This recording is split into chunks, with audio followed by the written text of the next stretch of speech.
விஜயகாந்த் 150 படங்களுக்கு மேல் நடித்துள்ளார். அதில் பெரும்பாலான திரைப்படங்கள் வெற்றி படங்களாகவே அமைந்து வெள்ளி விழா கண்டுள்ளன. அப்படி விஜயகாந்த் நடிப்பில் வெளியாகி அதிக நாட்கள் ஓடிய டாப் 10 படங்களைப் பற்றிய தகவல்தான் தற்போது வெளியாகியுள்ளது.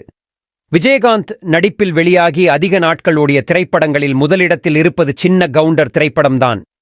உதயகுமார் இயக்கத்தில் 1992ஆம் ஆண்டு வெளியான இப்படம் மிகப்பெரிய வெற்றி படமாக உருவெடுத்தது. அதற்கடுத்தபடியாக கே செல்வமணி இயக்கத்தில் வெளியான கேப்டன் பிரபாகரன் திரைப்படம் அதிக நாட்கள் ஓடியது. விஜயகாந்தின் 100வது திரைப்படமான கேப்டன் பிரபாகரன் திரைப்படம் கிட்டத்தட்ட 300 நாட்கள் திரையரங்கில் ஓடியுள்ளது. அதைத் தொடர்ந்து மாநகர காவல், புலன் விசாரணை, பூந்தோட்ட காவல்காரன் ஆகிய திரைப்படங்கள் 200 நாட்கள் ஓடியது. மேலும் செந்தூர பூவே, வானதைப் போல, ஊமை விழிகள், என் ஆசை மச்சான் ஆகிய திரைப்படங்கள் 175 நாட்களும், பாட்டுக்கு ஒரு தலைவன், அம்மன் கோவில் கிழக்காலே ஆகிய திரைப்படங்கள் 150 நாட்கள் ஓடியுள்ளது.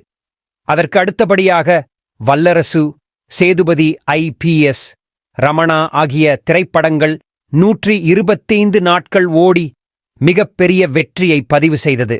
ஒரு காலகட்டத்தில் ரஜினி மற்றும் கமல் படங்களுக்கு சவால் விடும் வகையில் விஜயகாந்தின் திரைப்படங்கள் வெள்ளி விழா கண்டுள்ளன. இதை தவிர மேலும் பல வெற்றி படங்களை விஜயகாந்த் கொடுத்துள்ளார்.